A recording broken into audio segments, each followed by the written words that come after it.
فارس طفل عمره 3 سنين اجى أول مرة على روضة بيت الشمس. كان طفل كانت أمه مطلعته على الصف بحالة هستيرية، ما بده يطلع على الصف، ما بده يفوت على الصف، قعد يبكي. كنا عاملين مقابلة مع أمه وخبرتنا أنه هو طفل عنيد، ما بيسمع الكلمة، ما بيرد عليها، ما بيهتم للحكي. فحاولنا نفوته بالقوة على الصف انه فوت يا فارس وهيك، ضلوا عم بيبكي. فاتت امه معه، قعدت معه، قعدت سكت شوي، هو عم يطلع بامه انه بس ما بده يفل معه. ثاني يوم اجى فارس نفس الشيء بحالة هستيرية، ما بده يفوت على الصف. حاولنا كمان معه، بس من خلال التدريبات اللي نحن قمنا فيها كانوا مخبرينا انه نحن لازم نفتح المجال ونعطيه مساحة للطفل ليعبر عن حاله. فلما اجى فارس بعد ثالث يوم قعد قعد يبكي وما بده يفوت على الصف. حطينا له كرسي لفارس، قعد على الكرسي ويطلع من بعيد بكي. كان عم بيبكي، تركنا ما حكينا شيء ولا حكينا، قعدنا نلعب مع الأطفال. صار يطلع فيهم عن بعيد وهو بحذر، يطلع فيهم بحذر.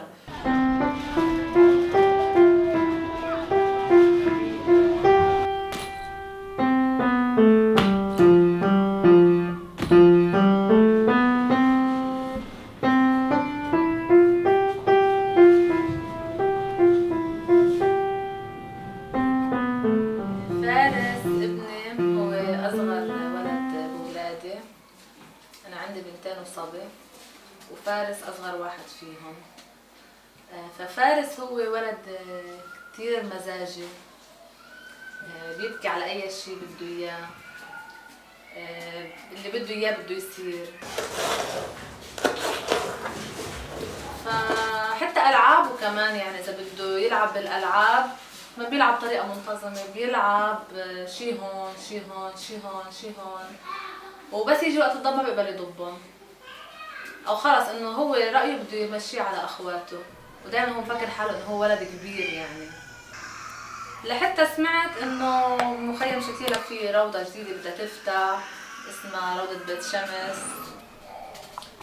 فالصراحة حبيت الفكرة إنه هن ما بيشتغلوا على الكتابة وهيك شغلات، إنه هن بيشتغلوا على الولد، يطوروا له ذهنه مثلا أو يمرنوا له عضلات الإيدين، بيشتغلوا على شخصية الطفل. يعني هن ما بدهم يجيبوا طفل وهن يحطوا له المعلومات براسه، هن بدهم يجيبوا الطفل ويستخرجوا منه شو في عنده، لأنه كل طفل عنده ذكاء. يعني لو كان مشاغب أو عنده حركة زايدة فكل طفل عنده ذكاء.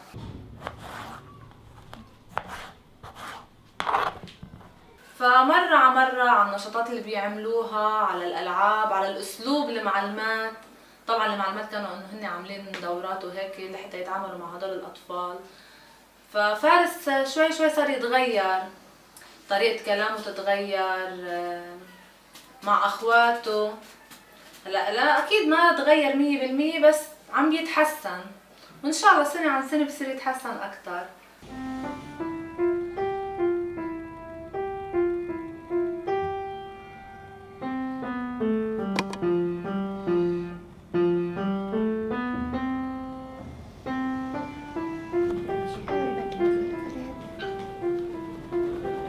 مع الوقت، مع مرور الوقت، صار فارس يجي ما يبكي، بس يطلع برفقاته، يقعد ويحاول يقرب عليهم ويرجع يقعد على الكرسي. شوي شوي فارس صار يلعب مع رفقاته، صار يشاركهم، بس كمان بحذر، ما كان كليا يعني منسجم معه.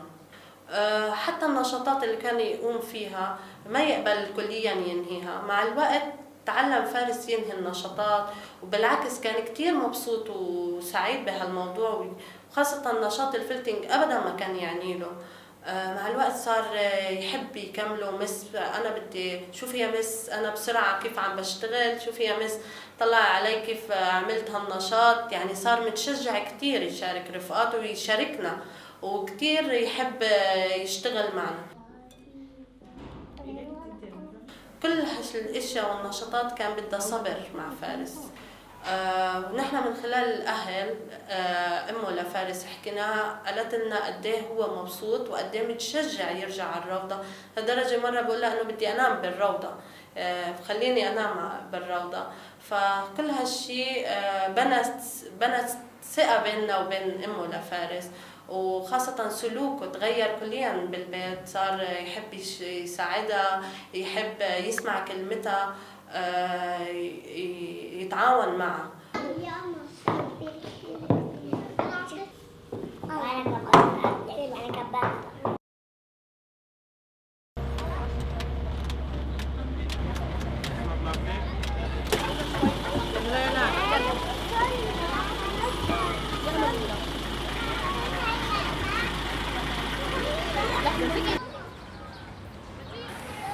روضتنا بتتميز بأنشطة عديدة ومختلفة بتعتمد على التكرار والرزم.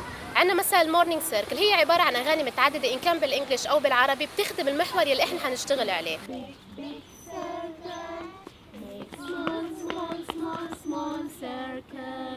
هذه عبارة عن أغاني مع حركات جسدية.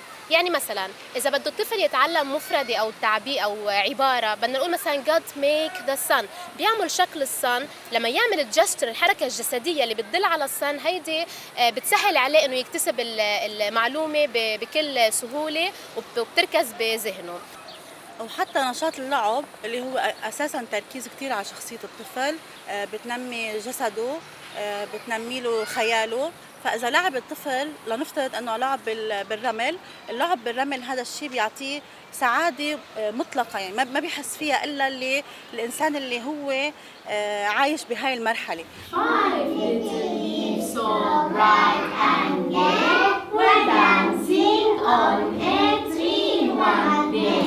في عنا شيء تاني اسمه الفينجر جيمز. هيدي الفينجر جيمز نحن بنعملها، هي الالعاب اللي بالاصابع، نحن بنعملها ضمن الانشطه. يعني ممكن نكون المس عم بتحضر الاكل، نكون قاعدين نحن ناطرين عم نعمل فينجر جيمز. هيدي الفينجر جيمز بتنمي عضلاتهم.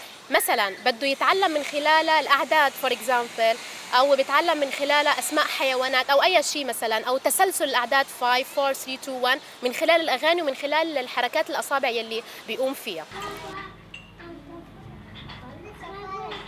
عنا نحن في بيت بكل صف في عنا بيت خشبي، بقلبه هاي بكل شيء موجود بقلب البيت موجود عنا بس على مصغر. في عنا نشاط تاني اسمه البينتينج. هيدا نشاط الأولاد كتير بيحبوه.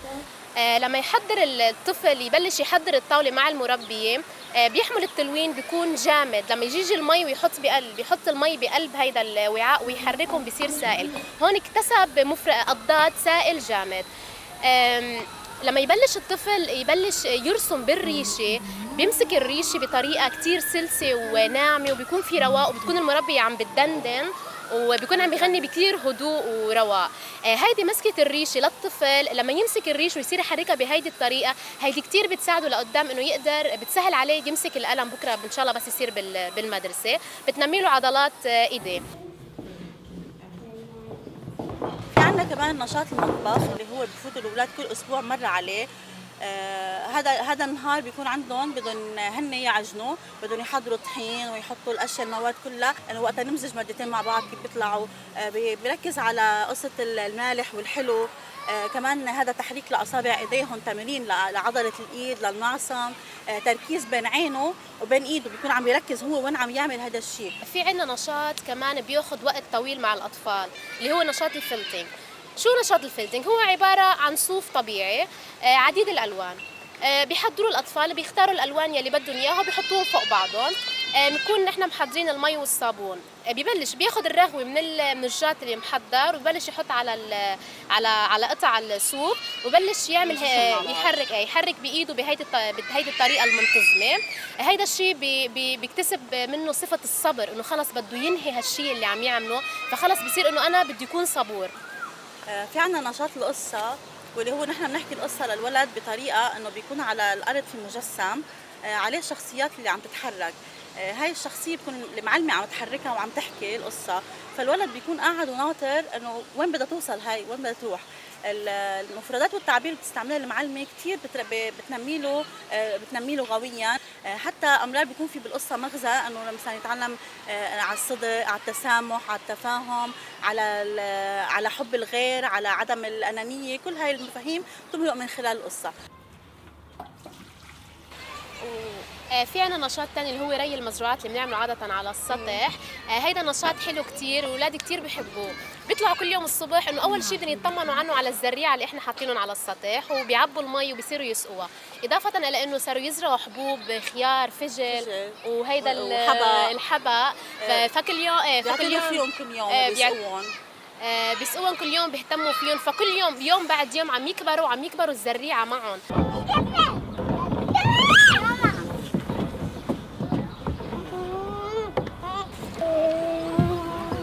عنا كمان نحن نشاط بنعمله بالاسبوع مره، ولازم كل اسبوع يطلعوا الاولاد على برات الروضه. فاذا نحن بيطلعوا مثلا على جنينه، مره بروحوا على جنينه الصنايع، مره يعني كذا جنينه. من هيدي الانشطه اللي بيلعبوا فيها، اللي هي فيها مراجيح، اللي هي فيها زحليطات، هول بيحركوا جسمهم كله، الجسم كله بيتحرك. بصير هو مثلا بيطلع بصير يقولوا لرفيقه عليني وطيني عالي واطي، بتنمي لهم عضلاتهم الكبيره والصغيره، بصيروا يصرخوا، بصيروا يعملوا يعني بيفرغوا كل الطاقه اللي عندهم، الشحن اللي عندهم جواتهم بيفرغوه بهاي المطرح لما نطلع على الجنينه. هذا نحن اللي بنحكي عنه، انه الولد هو يكتشف، يطلع من ذاته، من جوات ذاته، المعلومه هي تطلع من عنده هو للطفل، مش نحن نلقنه اياها تلقين. نحن علينا انه نامن له المساحه ونامن له الجو المناسب. انا هلا هون بروضه بيت شمس بمخيم شتيله. انا سمعت عنها من العالم انه في روضه فلسطينيه بس على نظام اوروبي. كل شهر عنا اجتماع للأهل، بيعطونا تقارير عن الولد انه كيف كان وكيف صار. بفرجونا، يعطونا مرة اجتماع انه يفرجونا كل شيء عم بيصير معه للولد طول مدة الروضة اللي هو فيها من الصبح للساعة 1.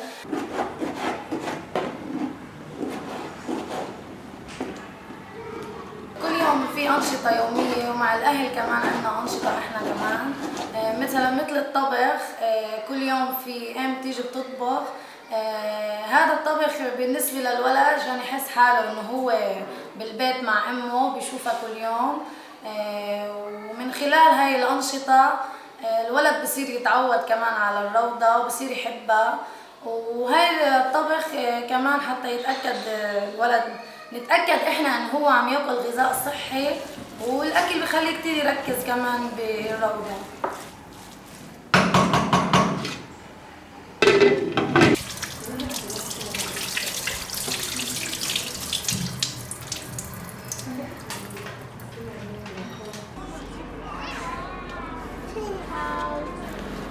اللعب هو حياة الطفل، هو مهنته الأساسية من لحظة ما بيولد للحظة ما يخلص فترة الروضة. حتى بالمدرسة بيكون عم يعتبر لعب، بس مرحلة الروضة هي مرحلة أساسية. الطفل من خلال اللعب بيكون عم بينمي كل حواسه، بيكون عم بيطور شخصيته، وعم يكتشف اشياء بحد ذاته، وعم بيعيش تجربة هو عم يتعلم منها. لهيك نحن عم نشتغل على منهج الفولدوف. الفولدوف هو بيعتمد على كذا ركيزة أساسية. يعني الطفل لما يجي على الروضة، من لحظة وصوله على الروضة للحظة ما يفل، عنده روتين ثابت بيمشي عليه. بالنسبة للصغار هو روتين كتير حلو وكتير مفيد، عم يعمل نفس الاشياء بنفس الوقت بنفس النهار. بكون اشياء مختلفة بس كل نهار له اوقات محددة، له نشاط محدد. والاشياء المهمه اللي بنشتغل عليها كمان التقليد. المعلمه اللي عم تطبق منهج الوورد في قلب الصف هي ما عم تقول للطفل تعلموا الاشياء عن طريق التقليد، هي بتكون عم تنفذ الاشياء بطريقه غير مباشره والطفل بيكون عم بيشوفها. ولما الطفل يراقب المربي بقلب الصف بيكون عم يتعلم بطريقته وعم ينظرها بنظره العين الخاصه، لهيك بيصير هو يطبق الاشياء بمفهومه وبحواسه عن طريق اسلوبه هو الخاص.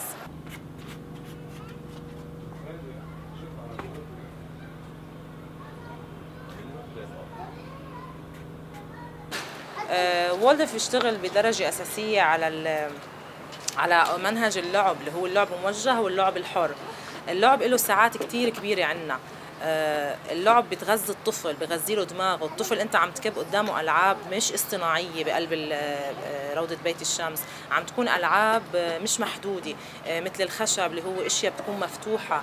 الطفل هو بيستوحي منها يعني بترك له المجال لخياله انه هو يبدع وهو يعمر اشياء بصير يتطور يوم بعد يوم. صباحكم بالخير يا عماري العماري، مسيكم بالخير يا عماري العماري. الركيزة الثانية بيعتمد عليها منهج وولدف هو انه بكون خلط اعمار، يعني عندنا كذا عمر 3 سنين و4 و5 سنين بنفس المجموعة، لانه الاولاد بيكونوا عم يتعلموا من بعض، عم يتبادلوا من بعض الكبار والصغار، لانه كل عمر له مراحله، له مراحله وله شخصيته وله مهاراته اللي عم ينمع ويكبر عليها، لهيك بيكونوا عم يتعلموا من بعض من منهجية اسمها من طفل لطفل.